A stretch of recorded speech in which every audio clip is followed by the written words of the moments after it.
What's up, everybody? How's it going this morning? It is Sid the Vicious here with my first review. I promised after every walkthrough that I would do a review for the game that I was playing because why not? So we got Fear, First Encounter Assault Recon. It was developed by Monolith Productions, published by Vivendi Universal. It was a pretty good game. I had fun. Some things really pissed me off, but we'll get into that later. So to start off, you play an agent only known as the Point Man, who is a part of this elite task force known as First Encounter Assault Recon. They are a section of government responsible for investigating and dealing with the paranormal phenomenon. Pretty much the Ghostbusters or X-Files. For those of you too young to know what I'm talking about, Google that shit. Your main job is to capture an escaped cannibal named Paxton Vettel. He's some sort of intense psychic who has taken a hold of an army of gun-toting clone soldiers. There's also this creepy little girl that seems to be haunting you, which is kind of spooky, right? Actually, the storyline does get a little twisted and chilling towards the end, which is pretty damn awesome to me. To avoid major spoilers, I'm not going to get into much detail about it. There are very very few cutscenes. I don't think there's a whole lot actually. There's maybe like 6 or 7, if that. Most of the story is actually learned through character interactions, some random blinking telephones, and laptops that are scattered all around the game. There are also these like really weird psychic instances, that are made kind of to scare you, but also to reveal bits of the main plot. I personally tend to enjoy this kind of storytelling a little bit more than cutscene storytelling. It leaves more to the imagination, which is nice. Anyway, uh, when it comes to the game's graphics and shit, I will say that I was quite impressed. Everything seemed pretty well polished for a game that came out in 2005. Textures were well rendered, reflections worked well. The characters even seem pretty detailed. When it comes to beyond the textures, F.E.A.R seemed to get a lot of things right. One aspect of this is the lighting. I would say that the lighting in this game really helped to sell the game itself. You really got a sense of of a need for keeping your flashlight charged. Because getting caught without it kind of sucks. Uh, First of all, it's creepy when you're stuck in a dark hall, and then you get shit like where you walk up and there's a bad guy standing right in front of you, but you can't even see him. So you always gotta keep that flashlight charged. Um, and while it wasn't really it was no source engine, the game did have some pretty nice physics effects. Bodies went limp as they became lifeless. Bullet-ridden walls would throw up dust and debris as you're in the middle of a gunfight, which I will say made it really hard. Um, you got somebody shooting at you, and there's dust everywhere. You can't see through that dust, which is really cool. Even small little objects would fly off the shelves when you shot them. I I had fun with that. Uh, Another big thing in this game probably would be the sound. I think this is probably the big thing. I've said this so many times in my walkthrough. Sound is everything in Fear. Um, Play cranked up with headphones, and you'll that's when you'll understand what I'm talking about. You can do just regular. It's okay. Maybe even surround sound. Okay, but no, go headphones. Headphones are everything. Uh, every little object in this game is like making noise. Fire a gun, and you'll hear the shell casing hit the ground. Hit a tin can, sounds like a tin can. Walk into a bucket or a garbage bag, again you'll hear it as clear as day. One nice thing in episode 2 of my walkthrough, a power box blew right beside my right ear, and it deafened my headphone. It deafened the characters' hearing in game, which was pretty fucking awesome.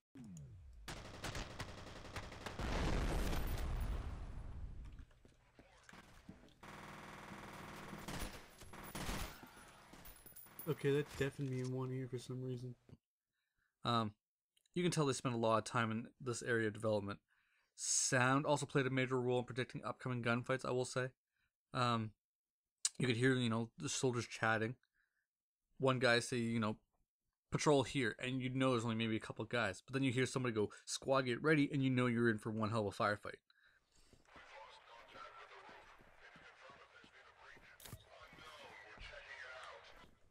The sound also really shines when in the scare area.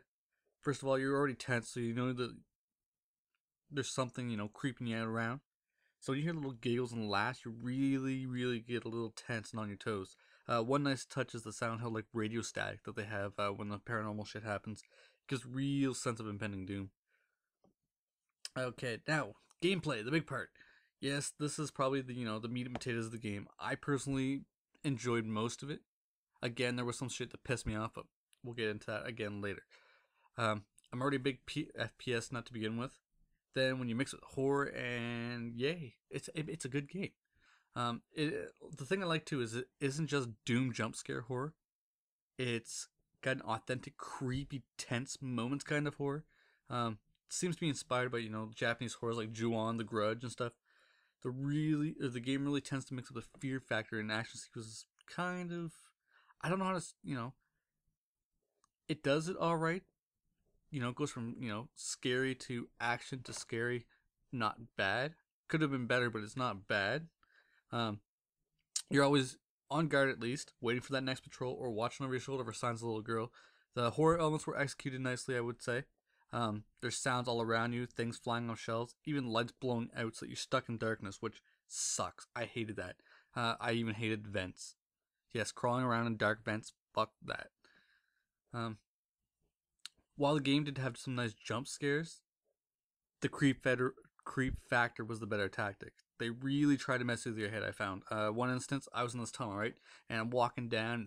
It's pitch black dark. So I turn on my flashlight, and as I'm walking, these rats run by me, and that gave me a little jump. And I was like, okay, that whatever. That's pretty good little jump scare.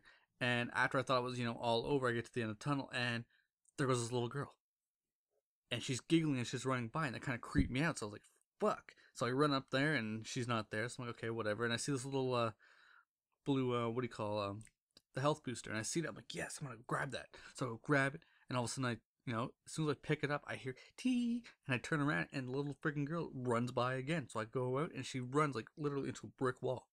That creeped me the fuck out, and that, ladies and gentlemen, is how horror should be done. Scares aren't everything though. I will say the combat in F.E.A.R was pretty well done. One major factor in this was the use of slow motion techniques. Um, Without that, I probably wouldn't have beaten the game as fast as I did. I probably wouldn't have beat it at all. It like it's just so intense. Um, okay, here's like the AI is so smart and has such great accuracy that it makes it almost impossible without the fucking slow mo. I'm sure people have done it. I'm sure people are great out there, but I'm not some pro gamer. Um, I remember this one part. I jumped on top of this like clone, aka douchebag fucking asshole.